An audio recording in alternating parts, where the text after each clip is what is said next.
Bienvenue dans la chaîne Habasho, la première chaîne spécialisée dans le diamant brut. En vous inscrivant dans la chaîne Habasho, vous allez apprendre à reconnaître le vrai diamant brut d'un faux. Et pour arriver à cela, on va apprendre ensemble les propriétés physiques et chimiques du diamant. On va voir la ténacité, la dureté, la densité, le clivage, la cassure, la morphologie ou forme cristalline du diamant brut, les couleurs du diamant brut, la couleur du trait ou le trait ou trace, la transparence, l'éclat, l'effervescence, la solubilité, la magnétisme, la radioactivité, la conductivité électrique. Le commerce du diamant est une affaire souvent secrète. Les principes généraux de l'art de faire du commerce du diamant sont considérés ici. J'obtiens beaucoup d'emails de futurs négociants qui veulent devenir des acheteurs de diamants. Beaucoup sont souvent si naïfs au point de rêver avec leurs yeux ouverts.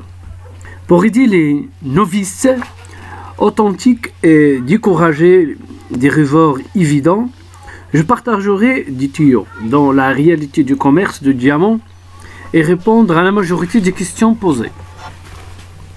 Le commerce du diamant est une affaire souvent secrète et non officielle et organisée le long de ces lignes. Le mineur. Il mine les diamants, le propriétaire du magasin. Il établit le magasin dans la région minière du diamant et approvisionne plusieurs mineurs en échange de diamants qu'ils produisent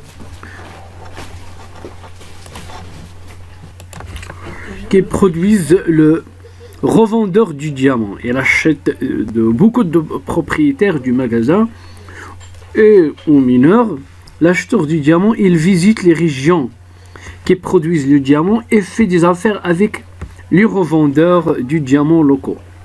Le négociant du diamant, il est établi dans les centres principaux du commerce du diamant et achète de plusieurs acheteurs du diamant qu'il finance souvent. Le tailleur de diamants, il achète les diamants de négociants du diamant et les taille. Le grossiste du diamant taillé, il achète les diamants taillés et les vend aux détaillants locaux, aux fabricants de bijoux. Le fabricant grossiste de bijouterie, il fait et ou vend en gros la bijouterie, le détaillant du diamant de la bijouterie, et vend à des clients finaux.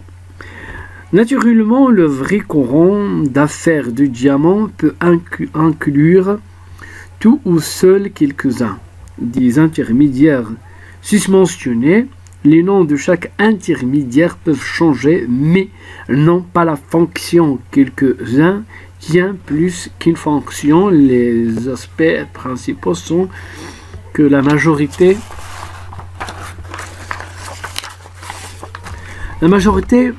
participants dans les affaires du diamant connaissent l'un l'autre et souvent qu'ils font l'affaire sur une secousse de la main qui fait difficile pour un local nouveau venu pour entrer dans le cercle.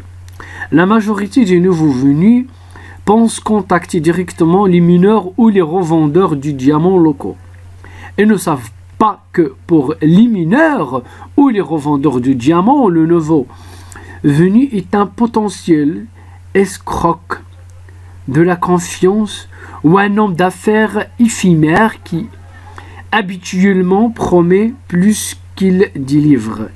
Il peut mettre un pistolet à la tête du mineur et s'en aller avec la parcelle ou payer avec une monnaie fausse. Les diamants sont un argent comptant et personne n'a problème pour se débarrasser d'eux et certainement pas à un prix bas à quelqu'un inconnu. J'imagine c'est comme dans le commerce de la drogue, l'associé inconnu peut être plus le problème que le bien.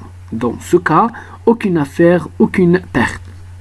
En premier, allons voir le point de vue du mineur de diamants. Je couvrirai ici la question du petit et moyen mineur de diamants. Tout travaillant difficilement pour faire le meilleur profit elles peuvent de diamants obtenus.